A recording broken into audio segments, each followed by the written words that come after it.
Assalamualaikum warahmatullahi wabarakatuh. Selamat pagi anak-anak hebat. Jumpa lagi dengan pembelajaran fisika pada KD 3.2 Elektrostatis kelas 12 pertemuan keempat. Baik, kita mulai. Yang kedua adalah flux listrik hukum Gauss. Sejauh ini Anda telah menggunakan hukum Coulomb untuk menghitung medan listrik E di suatu titik di sekitar muatan sumber H. Metode lain, berarti ini ada metode lain yang dapat digunakan untuk menghitung medan listrik E adalah dengan menggunakan hukum Gauss. Untuk memahami hukum Gauss, terlebih dahulu Anda harus memahami pengertian garis-garis gaya medan listrik dan flux listrik. Kita mulai. Medan listrik dapat digambarkan oleh garis-garis gaya medan listrik.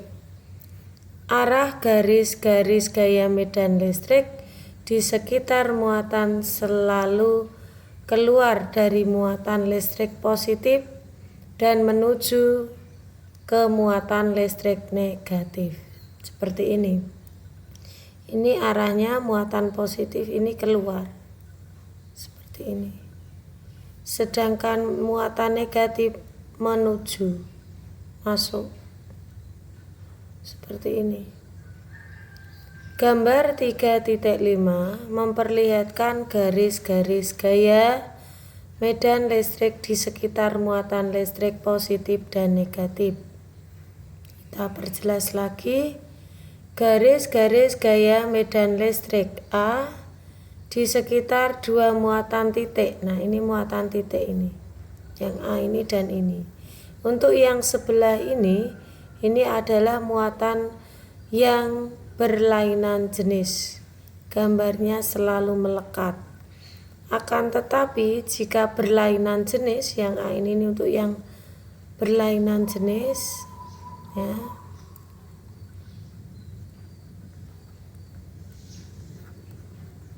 Yang ini untuk yang sejenis. Jadi yang A ini ada dua, berlainan jenis dan sejenis. Untuk yang sejenis Anda bisa lihat, misalkan ini positif dia keluar, kemudian ini positif juga keluar, tidak mau menyatu. Istilahnya menolak didekatkan pun tidak mau. Seperti magnet ya, mirip sekali magnet. Kemudian yang B, garis-garis gaya medan listrik di antara dua keping sejajar. Ini ada plat atau keping yang bermuatan positif, ini plat atau keping muatan negatif. Maka positif keluar, negatif masuk, maka arahnya melekat seperti ini jadinya.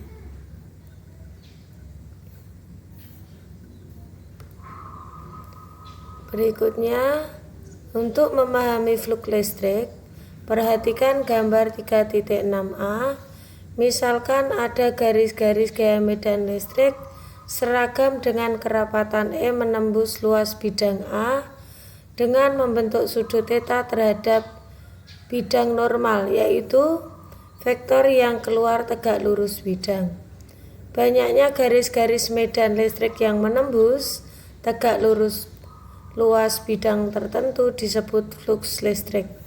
Nah, ini Anda sudah tahu arti flux listrik. Apa flux listrik? Nah, ini flux listrik. Garis-garis gaya medan listrik, berarti E, ini E, yang menembus tegak lurus luas bidang. Seperti ini. Berarti ini, nah ini. Ini garis-garisnya, kemudian ini luas bidang, dan di sini flux listriknya. Nah, ini yang dikatakan flux listrik. pertemuan berikutnya kita akan pelajari flux magnet. Sama ya, timbulnya flux itu seperti ini. Ini simbol flux. Seperti ini. Flux magnet juga begini, simbolnya flux sama, baik listrik maupun magnet. Akan tetapi hati-hati ini. E dengan A harus saling tegak lurus. Baik, beri keterangan di sini. Flux listrik satuannya Weber, disingkat Wb. A luas bidang, luas satuannya meter pangkat 2. Kemudian E rapat garis gaya medan listrik, E medan listrik yang berhimpit dengan normal bidang. Dicari yang berhimpit dengan normal bidang atau tegak lurus bidang. Berhimpitnya dengan normal, tegak lurusnya dengan bidang. Nah ini, ngerti ya? Jadi kalau ini bidang, misalkan, nah ini A, ini E, harus seperti ini tegak lurus. Paham? Lanjut gambarnya. Nah ini gambarnya. Garis-garis medan magnet E menembus tegak lurus bidang. Nah ini bidang. Ini bidangnya.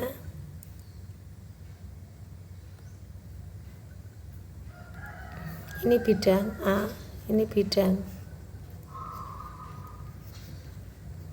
Ini kuat medannya E ini. Kan tegak lurus jadinya. Nah. Sehingga rumusnya langsung pakai di situ, persamaannya langsung dipakai, flux adalah E kali A. Sedangkan untuk yang berikutnya B, pokoknya intinya dicari yang tegak lurus dengan bidang, tegak lurus bidang. Carilah E yang tegak lurus bidang. Nah, persamaan ini harusnya tidak usah digunakan, takutnya Anda selalu menggunakan cos, karena flux itu bisa EA cos theta, bisa EA sin theta. Jika pada kasus ini betul dia gunakan EA cos theta, tapi kasus lain tidak betul, sesuai kasusnya ya. Makanya saya silang bukan berarti salah, ini betul per kasus. Jadi betul per kasus ini. Arti takutnya Anda sudah tahu flux adalah EA cos theta, Anda gunakan semua cos, padahal tidak. Jadi ini adalah sesuai kasus. Bisa sin dan bisa cos. Bisa sin dan bisa cos. Seperti ini. Bisa sin, bisa cos. Paham? Yang harus sama itu adalah yang tegak lurus bidang. E dengan A tegak lurus bidang. Ini yang harus dijadikan acuan. Ini selalu sama. Tetapi kalau persamaan ini tidak selalu sama. Makanya saya coret, karena per kasus takutnya Anda gunakan terus menerus. Sebenarnya tidak salah untuk kasus ini. Paham? Nah, lanjut berikutnya. Gauss menemukan bahwa jumlah garis-garis gaya medan listrik yang menembus suatu permukaan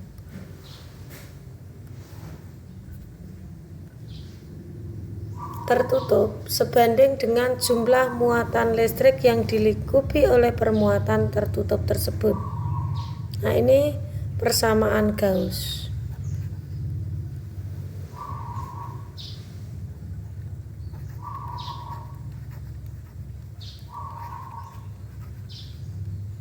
Harus diingat-ingat bahwa jumlah garis-garis gaya medan listrik yang menembus suatu permukaan tertutup sebanding dengan jumlah muatan itu Q yang dilingkupi oleh permukaan tersebut. Ada apa ini?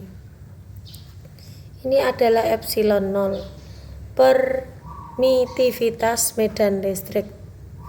Sudah saya jelaskan pertemuan sebelumnya.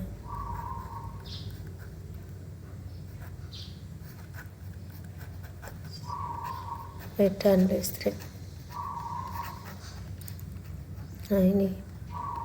Dengan Q adalah muatan listrik yang dilingkupi oleh permukaan tertutup, disebut juga permukaan Gauss.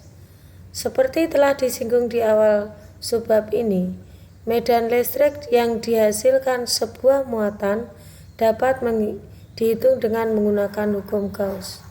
Maka sekarang kita akan menghitung dengan persamaan ini. Sekarang perhatikan gambar 3.7. Garis gaya medan listrik keluar dari medan listrik secara radial. Radial itu menuju keluar, menyebar ke segala arah dalam ruang. Permukaan Gauss dipilih berupa permukaan bola dengan pusat berhimpit dengan muatan titik. Perhatikan bahwa garis-garis gaya medan listrik menembus tegak lurus permukaan Gauss sehingga flux listriknya adalah nah ini gambarnya. Ini permukaan tertutup diumpamakan bermuatan oleh Gauss. Nah ini menentukan medan listrik oleh permukaan titik dengan hukum Gauss. Maka Anda sudah tahu hukum Gauss tadi, yang mana persamaannya adalah E per epsilon 0. Nah ini Q per epsilon 0. Tadi permukaan ini hukum Gaussnya kan Q per epsilon 0. Ini hukum Gauss. Kita akan menentukan E dengan menggunakan ini. Nah, fluxnya adalah E kali A. A-nya adalah ini A. A-nya bola, luasan bola. Luasan bola adalah 4 πr kuadrat, dimasukkan E kali 4 πr kuadrat. Oleh karena permukaan Gauss berbentuk bola, masukkan flux listrik ini ke persamaan. Nah ini tadi. Nah ini persamaan hukum Gauss. Maka E kali 4 πr kuadrat kurang R kuadrat sama dengan Q per epsilon 0. Maka E adalah Q kali epsilon 0, Q kali epsilon 0, ya ini kali 1 per 4 πr kuadrat. Nah ini yang sama persis dengan kuat medan listrik di sekitar muatan titik yang digunakan hukum Coulomb. Persis, maka sama, kita bisa pakai E sama dengan K Q per R kuadrat. Sama kan? Ini. Berarti kita sudah sesuai persamaan satu dengan persamaan yang baru ini atau sebelumnya. Kita mulai lanjutkan dengan contoh soal. Contoh 3.9. Garis-garis gaya medan magnet seragam dengan kerapatan. Nah ini satuan Weber per meter pangkat 2, satuan apa itu? Satuan E, ya betul, karena flux satuannya adalah Weber, sedangkan flux adalah E kali A. Kalau mencari E berarti flux per A. Kalau flux per A berarti di sini fluxnya adalah Weber, A-nya meter pangkat 2. Berarti ini adalah satuan dari E. Nah ini.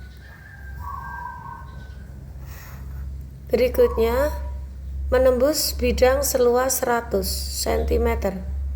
Maka 100 cm adalah, ya saya perjelas lagi, berarti 100 kali 10 pangkat min 4 meter. Berarti 1 kali 10 pangkat min 2 meter. Pangkat 2. Seperti ini.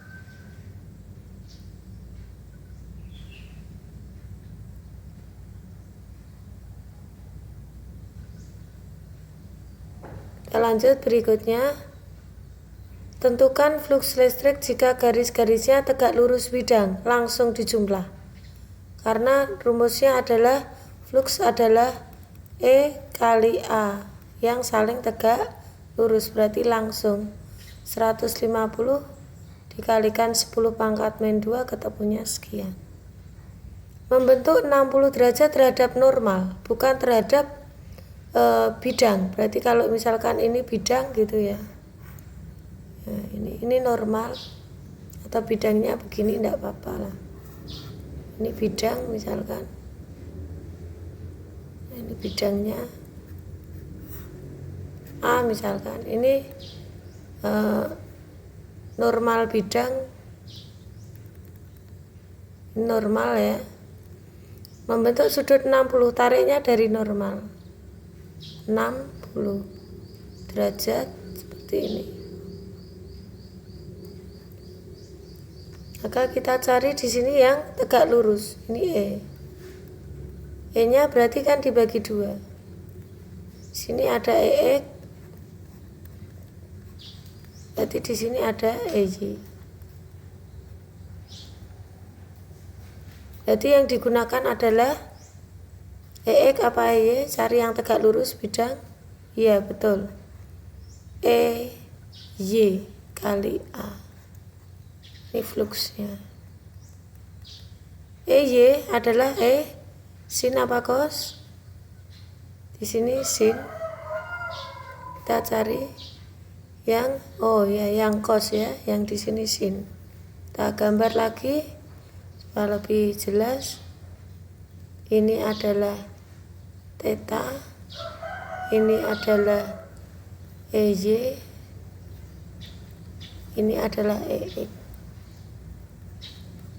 Kita cari depan, samping, miring. Depan sudut adalah yang ini. Ini depan. Berarti miringnya E, mudah ya. Depannya berarti yang ini, EX. Berarti ini adalah samping, EY. Yang dipakai adalah EY. Kalau samping berarti cos. Oke, berarti EY adalah E cos theta karena dia samping. E cos theta kali A atau EA cos theta. Berarti E-nya adalah berapa tadi? 150. Kemudian A-nya adalah 10 pangkat min 2. Cos 60 adalah setengah.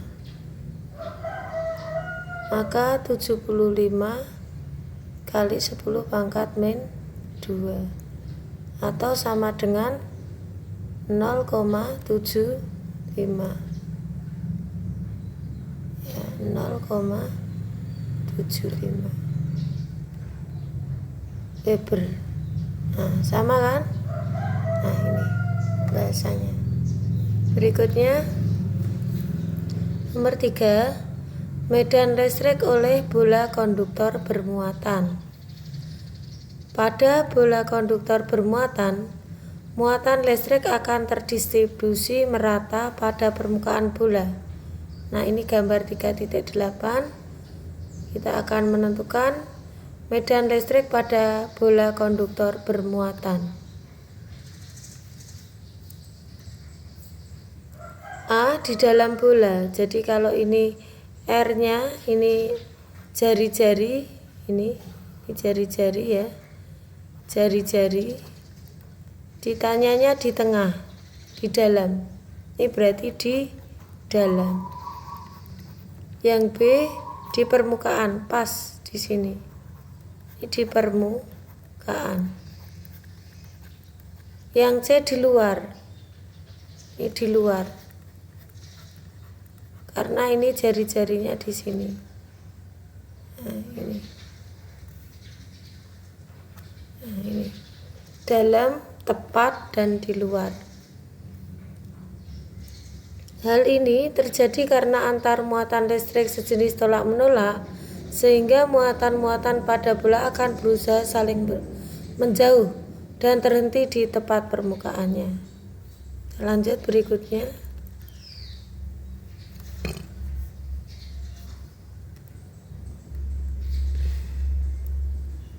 Sekarang tinjau bola konduktor dengan jari-jari R dan muatan total Q seperti diperlihatkan pada gambar 3.8.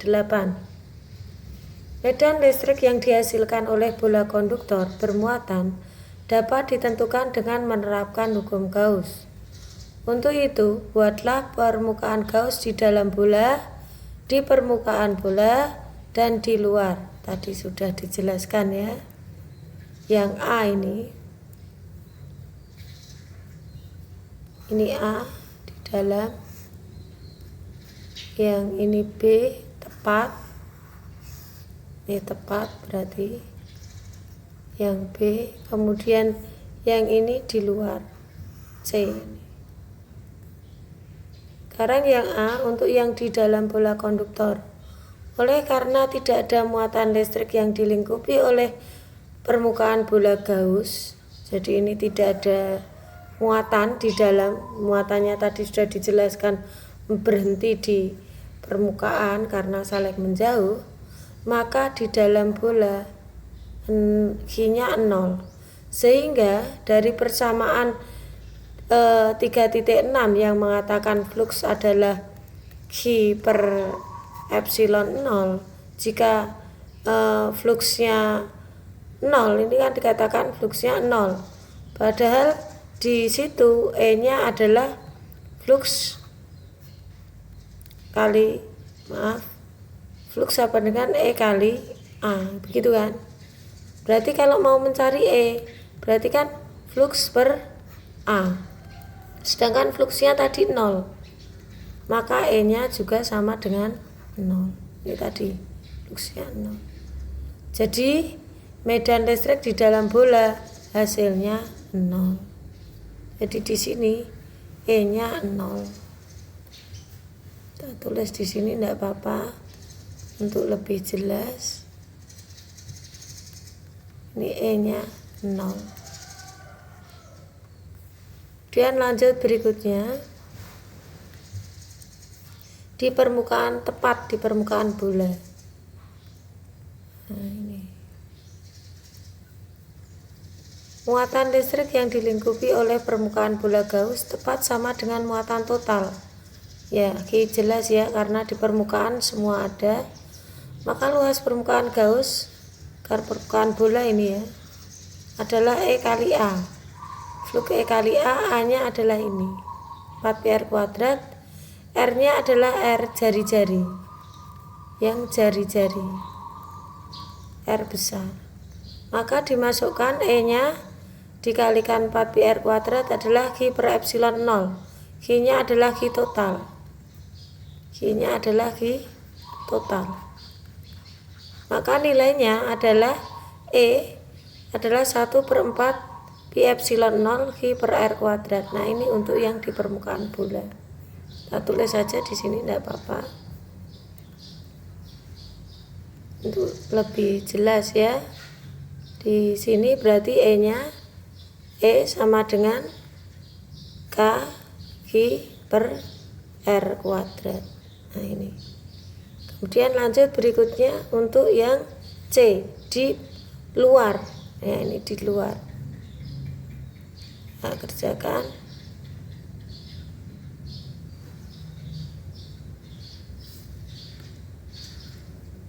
Ini sekarang yang di luar. Nah, ini di luar bola. Muatan listrik yang dilingkupi permukaan bola Gauss sama dengan muatan total bola konduktor karena semua di luar kan. Luas permukaan bola Gauss sudah, ini bentuknya bola, bersamaan luas bola, dimasukkan Q-nya Q total. Namun di sini R-nya adalah jarak dari pusat ke titik yang ditanya. Nah, ini R-nya R kecil. Nah ini, sehingga persamaan jika dimasukkan ini, kita tulis saja di sini. Nah ini sebagai catatan ya, berarti ya. Nah ini, berarti di sini E-nya adalah K, Q-nya total, R-nya yang R kecil. R-nya besar. Jadi ini permukaan Gauss di dalam, ini tepat di permukaan,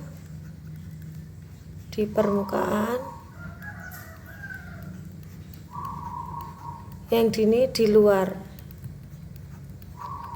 Nah ini sudah saya perjelas E-nya ya. Lanjut berikutnya, contoh soal 3.10. Bola konduktor berjari-jari 5 cm. Kita gambar saja supaya tahu di dalam, di luar, atau di tepat permukaan. Ini misalkan bola konduktor ini R-nya, diketahui R-nya adalah 5 cm. Ini R-nya 5 cm. Diberi muatan merata total, berarti Q besar, ya ini 20 mikro. Ini kemudian tentukan kuat medan listrik pada jarak 2,5. Jadi di sini yang A di dalam, berarti ini di dalam. Kemudian yang B, ini B di sini. Ini B tepat di permukaan.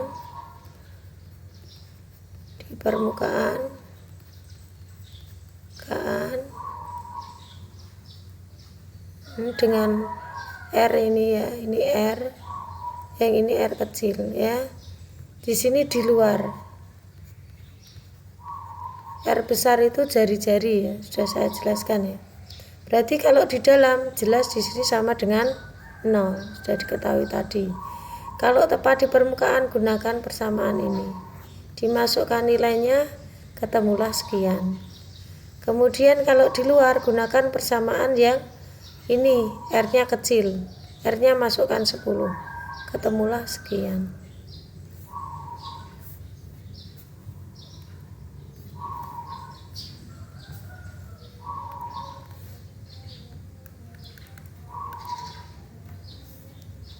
Demikian pembahasan untuk hukum Gauss.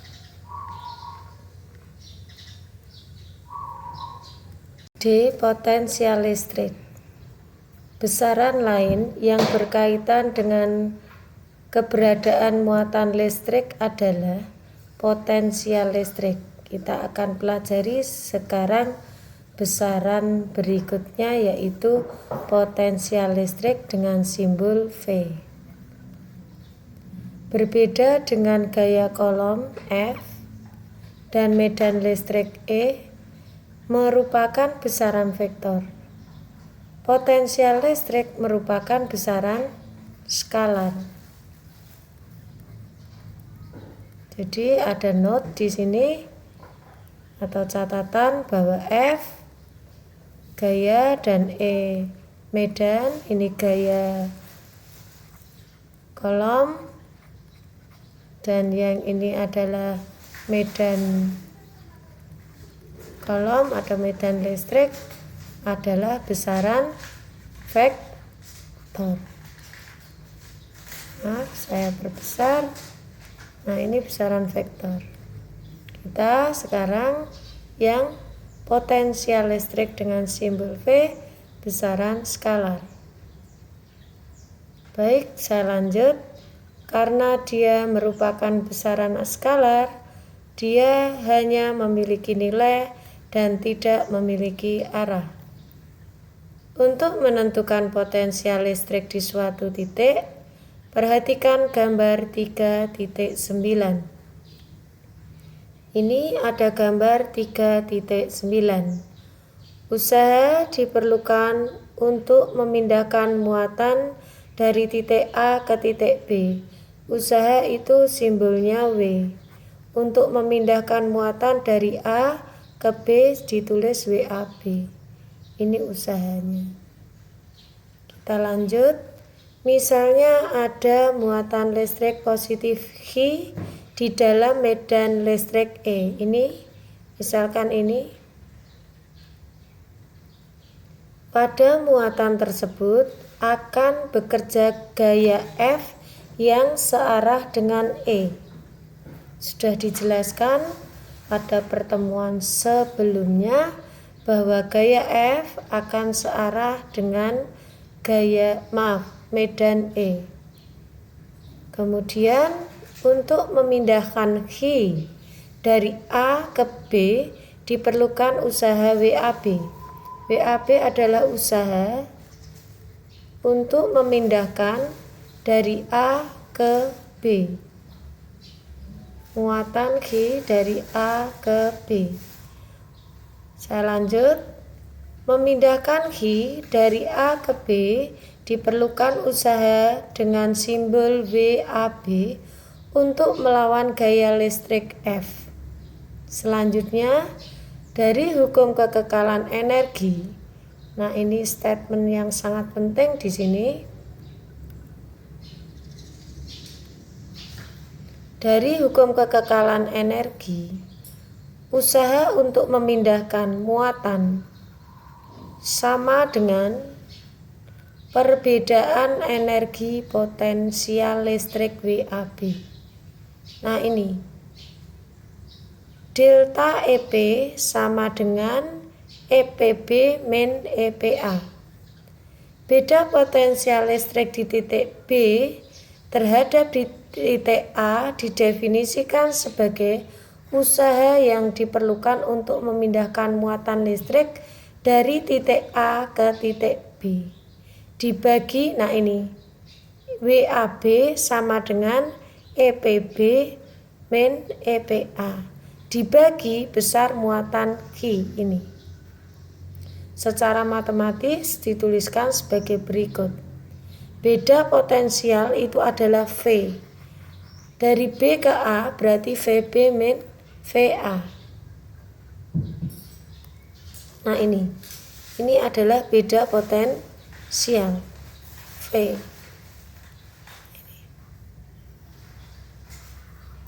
Beda potensial listrik di titik B terhadap titik A, saya ulang, didefinisikan sebagai usaha W yang diperlukan untuk memindahkan muatan dari A ke B.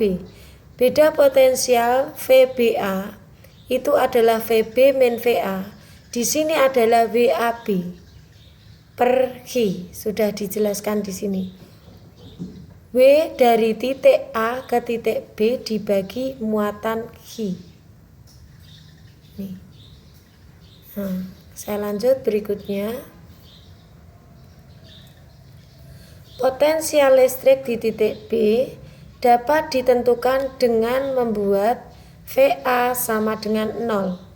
Hal ini dapat dilakukan dengan menghubungkan titik A ke tanah. Dengan demikian, persamaan 3.11 diperoleh potensial listrik di titik B sebagai berikut. VB sama dengan EPB per Q. Ini sebenarnya diperoleh dari persamaan ini. VB sama dengan EPB per Q, begitu. Karena yang diambil hanya VB. Lanjut berikutnya. Satuan potensial listrik dan beda potensial listrik. Jadi potensial listrik itu bahasa lainnya adalah beda potensial listrik, sama ini. Nah, ini potensial listrik sama dengan beda potensial listrik. Satuannya adalah Joule per kolom atau disingkat J per C dan diberi nama khusus volt atau V. Jadi 1 volt sama dengan 1 J per C. Selanjutnya, muatan positif secara alami bergerak dari potensial tinggi ke potensial rendah. Sebaliknya, muatan negatif bergerak dari potensial rendah ke potensial tinggi. Sedangkan beda potensial umumnya disebut tegangan. Jadi kita punya istilah yang sama, yaitu potensial listrik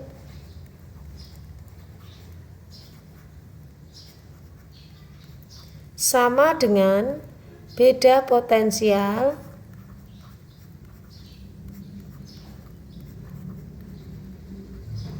sama dengan tegangan. Nah, ini satu kesamaan. Istilahnya ada 3, yaitu potensial listrik, beda potensial listrik, dan tegangan sebenarnya sama saja. Saya lanjut berikutnya. Ada hubungan yang erat antara potensial listrik dan medan listrik. Hati-hati dengan potensial listrik dan medan listrik. Simbolnya sama-sama E. Bedanya di sini pasti diberi EP. Maaf. Potensial listrik adalah V dan medan listrik adalah E. Saya lanjut.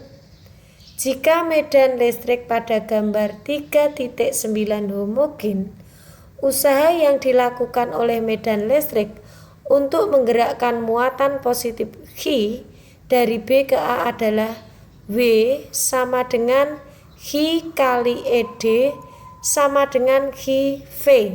Dari mana ini? Ini diperjelas di bawahnya.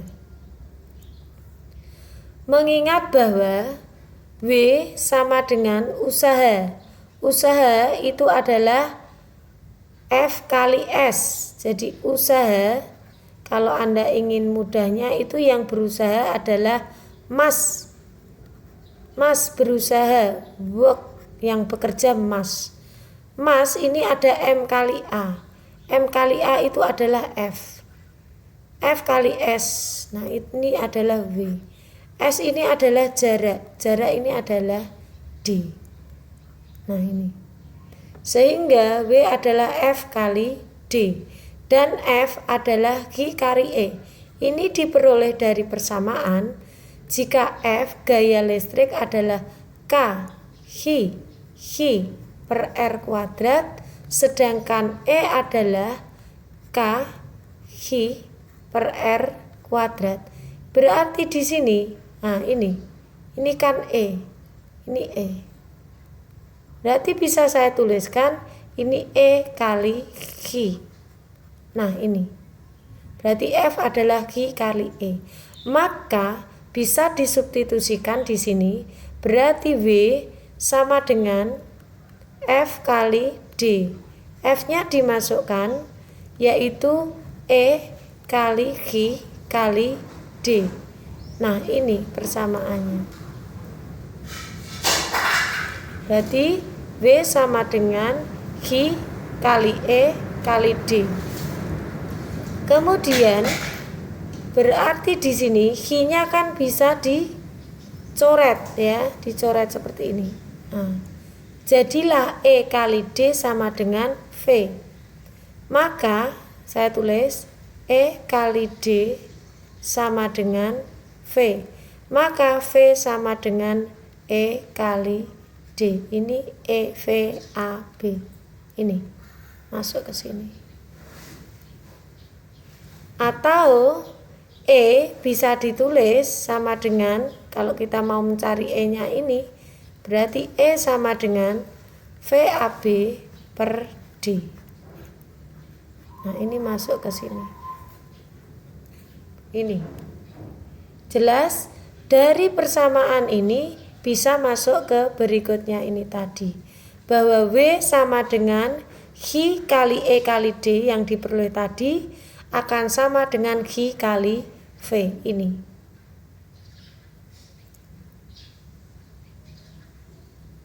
Nah, ini. Jelas? Bisa saya lanjut? Dari persamaan 3.13, satuan medan listrik dapat ditulis dalam bentuk satuan medan listrik dapat ditulis dalam bentuk volt per meter atau V per M. Adapun arah medan listriknya adalah dari titik berpotensial tinggi ke titik berpotensial rendah. Contoh 3.11. Untuk memindahkan muatan Hi dari titik A ke titik B, nah ini diperlukan usaha, berarti di sini diketahui W dari A ke B, W A B adalah 2 kali 10 pangkat min 4 Joule. Nih dari A ke B, nulisnya W A B. Nah ini masuk ke sini. Nih. Kemudian muatan Hi-nya ini 1 mikrokolom dibuat dalam kolom, berarti 10 pangkat min 6. Selanjutnya pertanyaannya, tentukanlah VBA. VBA berarti VB min VA, seperti konsep yang sudah dijelaskan di sini. VBA adalah VB min VA sama dengan WAB per Q. Jadi ini usaha untuk memindahkan muatan dari A ke B per kolom adalah sama dengan beda potensial B dikurangi beda potensial A. Nah ini tadi, atau beda potensial listrik di titik B terhadap A. Lanjut berikutnya. Maka WAB di sini VB min VA, W-nya WAB per Q. Sudah dijelaskan di soal tadi, materi sebelumnya. Kita masukkan nilainya. Berarti 2 kali 10 pangkat min 4 breakdown ke sini. Kemudian ini breakdown dari sini, ketemulah sekian. Berikutnya VAB. Kalau VAB berarti ya VA min VB. VAB, VA min VB sama dengan min VBA. Artinya apa? Jika VAB misalkan arahnya adalah positif ke kanan, maka VBA adalah negatifnya. Jadi langsung bisa ditulis VAB adalah VAB sama dengan min VBA. Langsung nilainya adalah min 2 kali 10 pangkat 2. Ini artinya arahnya berlawanan dari VAB. Demikian. Lanjut berikutnya. Contoh 3.12. Sebuah elektron dilepas tanpa kecepatan awal dari katoda dan bergerak menuju ke anoda.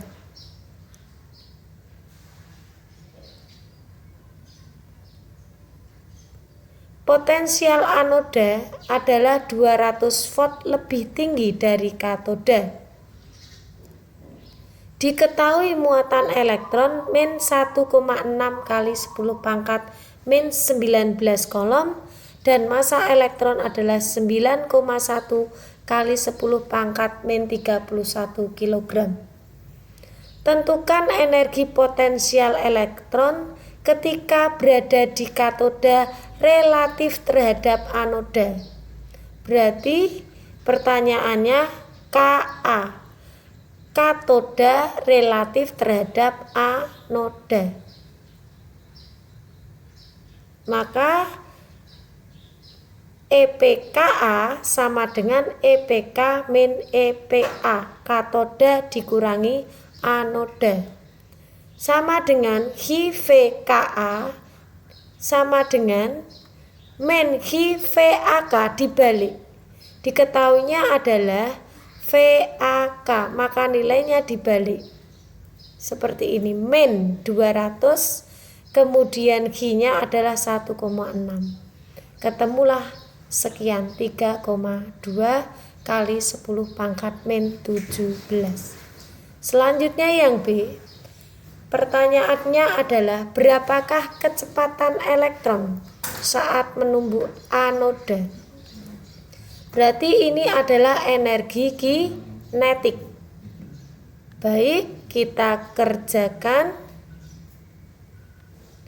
Jika elektron dilepas dari katoda, energi potensial elektron di katoda relatif terhadap anoda akan berubah menjadi energi kinetik atau gerak. Sebagai analogi, bayangkan benda jatuh bebas. Sebelumnya dia diam pada suatu ketinggian, ini dia punya H, dia masih diam di sini. Tetapi setelah dia jatuh, ini menjadi EK. Ada gerak. Sebelum jatuh, ini EP. Demikian. Lanjut. Oleh karena berlaku hukum kekekalan energi, saat tiba di anoda, energi potensial elektron berubah seluruhnya menjadi energi kinetik, yaitu EPKA sama dengan delta EK sama dengan setengah MV kuadrat min 0 karena tidak ada awalnya. Berarti nilainya adalah setengah MV kuadrat itu sendiri. Karena energi awalnya 0.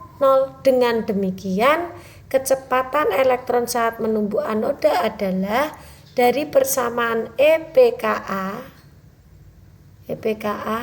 sama dengan setengah MV kuadrat. Maka untuk mencari V ini begini. EP artinya EPKA. Kemudian ini 2, ini per M. Demikian. Kalau mau mencari V tinggal diakarkan.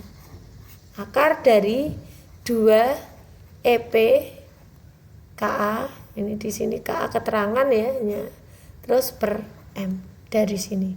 Tinggal memasukkan angkanya, 2 masuk, kemudian EP-nya 3,2, M-nya 9,1, ketemulah nilainya sekian. Lanjut berikutnya, sedikit wawasan buat Anda, yaitu petir merupakan pelepasan muatan listrik statis yang secara mendadak atau tiba-tiba terbentuk di dalam awan badai.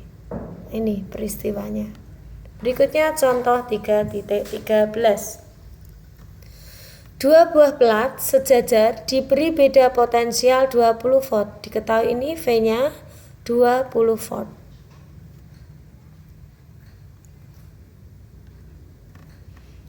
Nih, berikutnya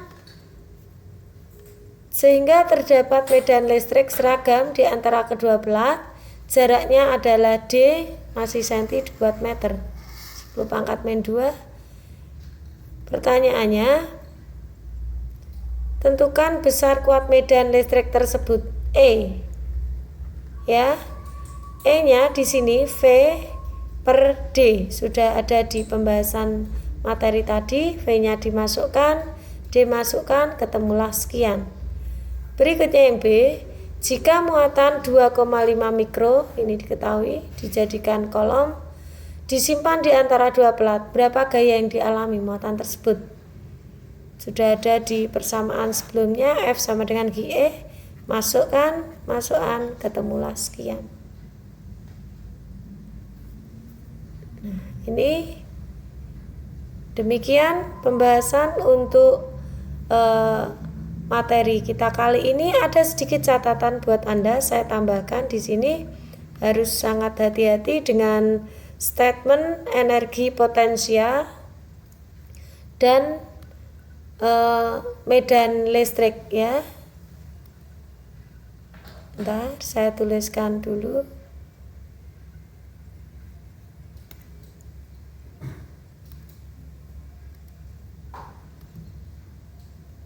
Di sini catatan ada E di sini. E biasa adalah kuat medan listrik dengan satuan adalah Newton per kolom. Sedangkan E yang satunya EP. Ini sama-sama E tapi beda, yang ini ada P-nya. Ini namanya energi potensial. Satuannya adalah Joule.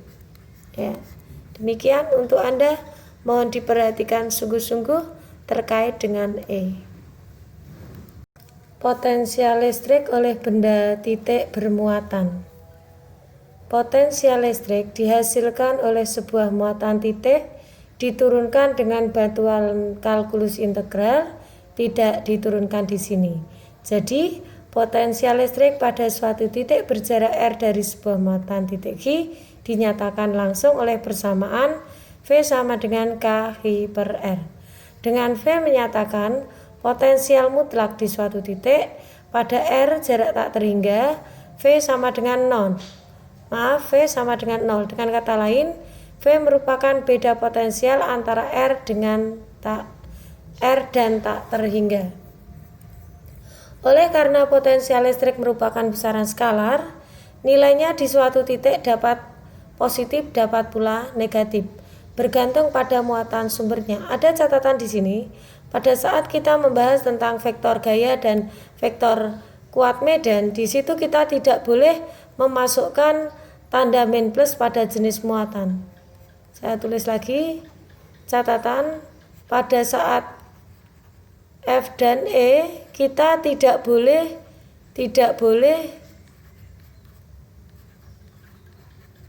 memasukkan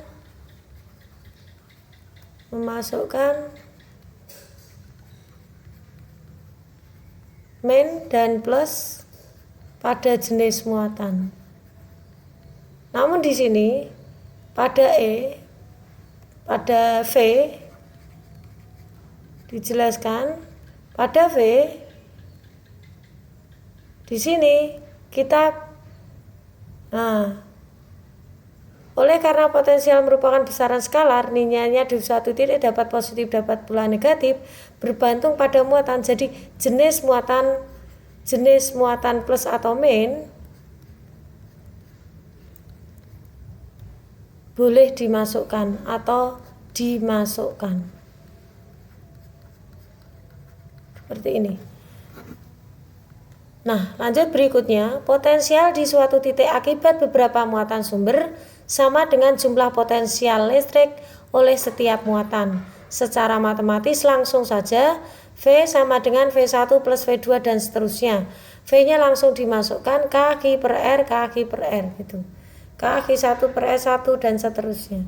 Jenisnya dimasukkan. Berikutnya, contoh 3.14. Titik P terletak pada jarak 15 cm dari muatan berjarak 15 cm dari muatan listrik 3 mikrokolom dan 20 cm dari muatan min 5 mikrokolom. Tentukan potensial listrik di titik P yang dihasilkan oleh muatan pertama. Jadi caranya tanpa digambar juga boleh, ini langsung saja.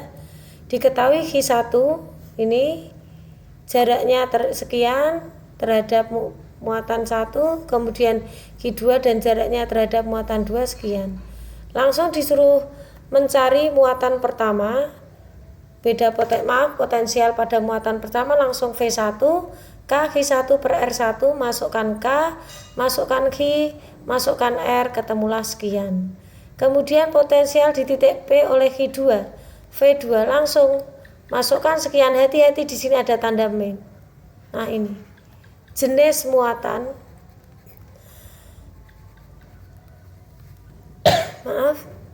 jenis muatan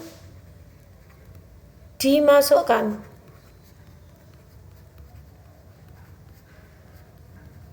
Baik min maupun plus. Nah, ini contohnya. Langsung masuk di sini. Maka ketemunya negatif. Kemudian tentukan potensial di titik P oleh kedua muatan. Langsung jumlahkan ini dengan ini. Ketemulah sekian. Berikutnya, contoh 3.15. 3 buah muatan listrik masing-masing sekian, sekian, dan sekian berturut-turut diletakkan pada titik sebuah sudut segitiga A, B, C, siku-siku di A. Jarak AB 4, jarak AC 3 cm. Titik D berada pada garis AB, tepat di tengah-tengahnya. Tentukan usaha yang diperlukan untuk memindahkan muatan listrik dari C ke D. Gambarnya ada di sini. Ini A, ini B, dan ini C. Di antara A, B ada titik D. Kemudian jarak antara A terhadap B 4. D di antaranya berarti 2 cm terhadap A, 2 cm terhadap B. Demikian. Lanjut. Jawab, dari persamaan 3.11, usaha untuk memindahkan muatan Q dari C ke D adalah WCD sama dengan Q VD min VC. Oleh karena itu, terlebih dahulu Anda tentukan potensial listrik di titik C dan D yang dihasilkan oleh A dan B. Muatan di C tidak dilibatkan karena muatan tersebut adalah muatan yang dipindahkan. Nah, kita cari dulu di sini. Diketahui dulu QA jaraknya, kemudian QB sekian.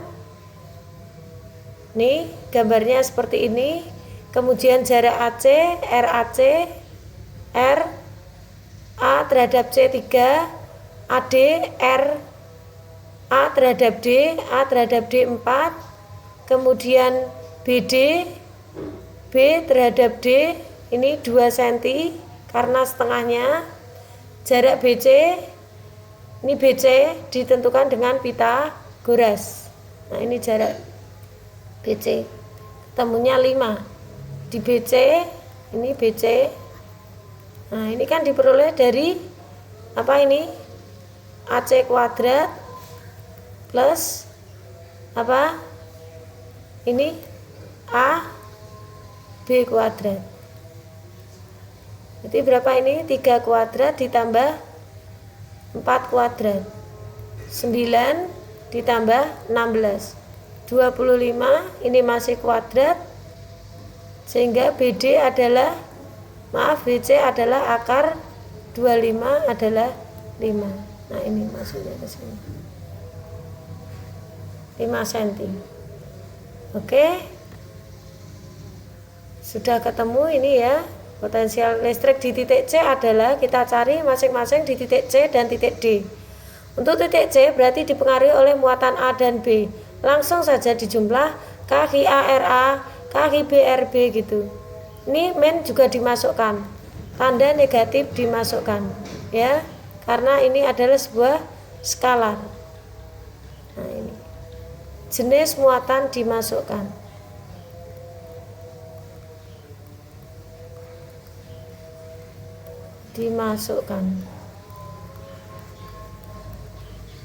Nah, ini dicari ketemulah sekian. Sekarang VD kita masukkan oleh A dan B, ini dimasukkan sekian ketemunya 0. Dengan demikian usaha yang diperlukan untuk memindahkan muatan Q dari titik C ke D berarti WCD adalah Q VD min VC. Tadi sudah dibahas ya, dibalik ya. Maka ketemunya sekian, kemudian VD-nya 0, ini dari sini ini 0. Dari sini. Kemudian V ini min 3, ini diperoleh dari sini. Nah, ketemulah 0,75 Joule. Selanjutnya, potensial listrik oleh bola konduktor bermuatan. Pada subbab sebelumnya, telah Anda ketahui bahwa medan listrik di luar bola memenuhi persamaan 3.10. Persamaan 3.10 ini sama dengan persamaan 3.4. Hal ini menunjukkan bahwa bola konduktor berjari-jari R dapat dipandang sebagai muatan titik ketika jarak titik ke pusat bola lebih besar daripada jari-jari bola. Potensial listrik yang dihasilkan oleh bola konduktor bermuatan pada suatu titik di luar, tadi sudah dibahas ada 3 ya, di luar, tepat di permukaan, dan di dalam ya, tadi sudah dibahas.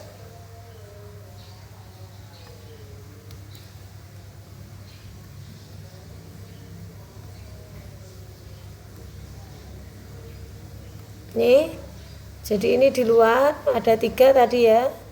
Untuk ini V-nya ada di luar. Yang pertama di luar. Kemudian yang kedua di tepat permukaan. Tepat permukaan. Kemudian yang ketiga adalah di dalam. Oke, ini yang kita sebut saja nomor 1, ini nomor 2. Di luar kita bahas dulu yang di luar di sini. Untuk di luar berarti jaraknya lebih besar dari jari-jari. Berarti kalau di luar berarti kalau ini R berarti dia di sini. Nah, ini di luar titik ini. Ini di luar. Maka nilainya diperoleh dengan memandang bola konduktor sebagai muatan titik. Oleh karena itu potensial listrik di luar bola memenuhi persamaan KH per R. Ya, R-nya adalah R kecil, ini R. Ini R. Nah, jaraknya. Berikutnya, selanjutnya potensial listrik ini yang pertama ya, di luar. Yang kedua tepat di permukaan. Jadi ini R. Nah, ini di sini. Nah, ini nomor 2. Tepat di sini. Oke, selanjutnya potensial pada permukaan bola diperoleh dengan memasukkan nilai R sama dengan R. Sehingga ini. Nah, ini R ini. Di sini. Yang ini adalah R ini. Nah, demikian. Lanjut berikutnya yang ketiga berarti di dalam. Bagaimana persamaan potensial listrik di dalam bola? Seperti telah Anda ketahui bahwa medan di dalam bola 0. Hal ini menunjukkan bahwa jika Anda hendak memindahkan muatan lain Q di dalam bola, Anda tidak memerlukan usaha. Karena muatan Q tidak mendapatkan gaya listrik. Dari persamaan 3.11 yang menyatakan bahwa W sama dengan 0 menunjukkan bahwa beda potensial di dalam bola sama dengan 0. Dengan kata lain, usaha untuk memindahkan W itu kan berarti W sama dengan WAB, begini kan? Kan W sama dengan VAB. Berarti kan VB min VA. Nah, ini sama dengan 0. Maka VB harus sama dengan VA. Penjelasannya ini.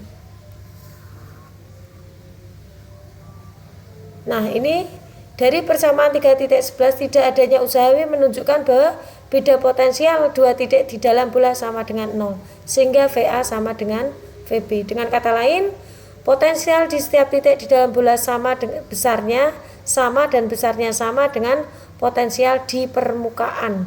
Berarti ini di dalam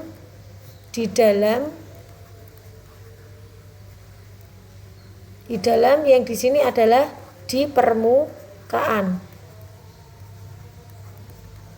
Jadi jika di sini ada muatan gini, ini R, dia ditanya di sini di dalam, ini namanya di dalam, titik di dalam. Berapa V-nya? V-nya di sini. Ini misalkan V, ini VA, ini A, ini B misalkan. Maka VA sama dengan VB. Maka V di dalam, VA sama dengan VB, ini di dalam A-nya. Artinya A itu di permukaan, permukaan. Yang B itu di dalam. Maka di sini VB sama dengan VA. Berapa? Di permukaan berarti KQ per R. Maaf, saya perbesar. Berarti KQ per R. Seperti ini. Jadi kita tulis di sini untuk yang di dalam itu adalah KQ per R. Kita tulis saja di sini enggak apa-apa supaya lebih jelas. Di luar, untuk di luar nilainya adalah KQ per R. R kecil ya. Yang di sini KQ per R besar. R besar.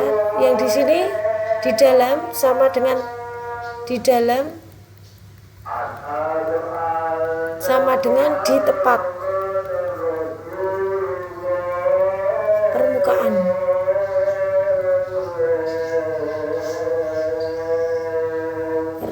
permukaan.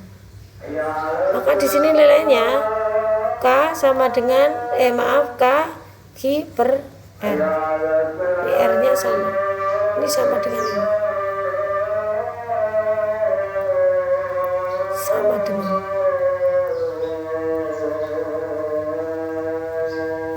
Berikutnya contoh soal. Contoh soal 3.16. Sebuah bola konduktor jari-jari 20 cm, diketahui di sini R, jari-jari R besar ya, 20 cm. R besar 20 cm. Jadikan meter ini pangkat min 2. Kemudian Q-nya sekian. Tentukan potensial listrik pada jarak ini berarti di dalam. Yang ini berarti di luar.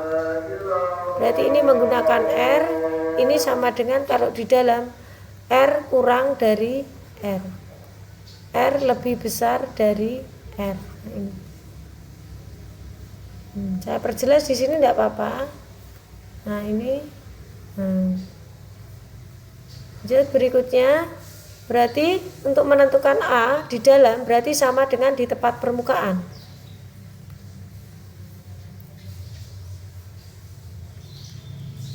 Di dalam sama dengan tepat di permukaan. Sudah saya tuliskan tadi di sini. Nah, ini tepat di permukaan sama dengan berarti tepat di permukaan kaki per R besar. Kita masukkan. Nah, ini kaki per R besar. Dimasukkan sekian K, sekian Q, sekian R, ketemulah ini. Kemudian potensial pada jarak 30. Nah ini R-nya lebih besar dari R besar berarti di luar bola. Maka pakainya R kecil yang diketahui ini. Ketemulah sekian. Demikian pembahasan fisika pada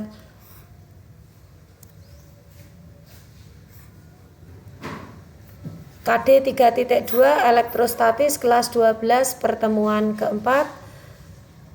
Wabillahi taufiq wal hidayah. Wassalamualaikum warahmatullahi wabarakatuh.